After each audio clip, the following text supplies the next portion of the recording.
Recently, nagpunta kayo sa Cebu. Inilunsad niyo itong Making Cities and Municipalities Resilient. Yes. Ano po ba ito? Kasi hindi ko naman kayang gawin mag-isa ito sa Senado. Nagawa ko na yung batas. Importante, let's engage our local governments who are the implementers of our law into making disaster resilient communities, into helping our people not only become aware but implement the law. Kaya more than 50 na mga LGUs, mga lokal na pamahalaan, mayors at vice mayors sa buong lalawigan ng Cebu ang siyang nag-commit na sila ay susunod sa mga batas para maging disaster resilient ang kanilang mga lugar. Why in Cebu in particular?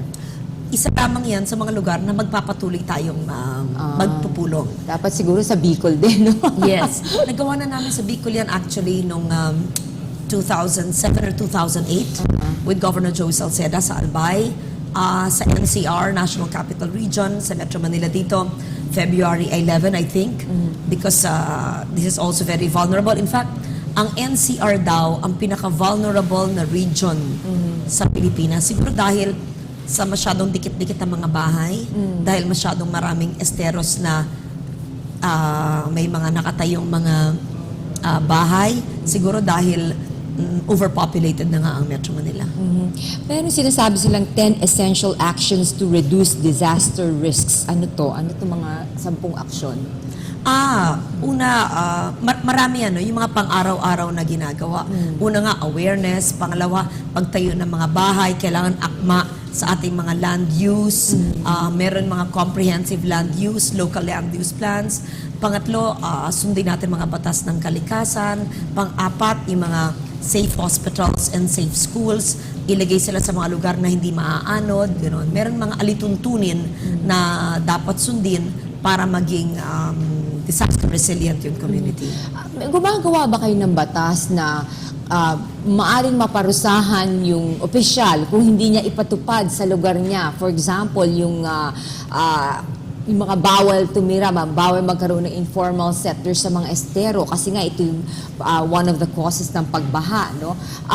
You think there's a need for legislation para maipatupad ito? Ang dami na nating batas Really honestly, lahat ng mga environmental laws ay nandyan na. We have the Clean Air Act, the Clean Water Act, the Solid Waste Management Law, the Climate Change Act, the Disaster Risk Reduction Act. Napakadaming batas. Kulang na lang, maliban sa pondohan, ay seryosong implement ng ating pamahalaan at sundin ng taong bayan. So yun ang nagiging problema. It's really in the implementation. Hindi na-implement. Yes. But there are also many good stories, many good news where people really follow. Marami rin talagang mataas na ang kamulatan ngayon. In fact, ang ating mga batas ay nagiging modelo sa United Nations at sa iba't ibang mga bansa. So, we're starting somewhere. Siguro mas maganda din siguro kung edukasyon, Senador, kasi tulad nung kasong ninakaw mismo, yung panukat ng tubig sa ilog kung kailan tataas at may baha, ninakaw po dito sa may Central Luzon yata nung nakaraan dahil mapapakinabangan daw yung bakal, yung metal sa loob. Edukasyon kasi ninanakaw nila parang ganon. At ano po yung, paano po natin ipag-ibayo pa ang kampanya dito sa community-based disaster risk tawag na disaster management at early warning system? Una, dapat nga meron tayong mga early warning systems na hindi naman kailangan mga mamahaling mga technical na bagay gaya ng bansang Bangladesh. Nung sila'y wala pang early warning systems, daang-daang libo ang namatay nung may dumating na cyclone. Nung sila ay natutunan ng leksyon at sila ay gumawa ng mga makeshift lang sa mga bahay para i-anunsyo na may darating na cyclone, nalikas sa mga tao at sila ay may namatayan pa rin pero hindi ganun karami. So dapat magkaroon nga ng early warning systems. Maliban doon, sundin nga yung local land use plans. Sa paaba ng bundok, magtatayo ng eskwelahan. Sa tabing ilog ba, magtatayo ng bahay? O dapat ba sa mas mataas na lugar? Magtatanim ba tayo ng mga mangroves na mas marami para pagdating ng storm surge or malaking tidal wave, ay pamepang sangga tayo?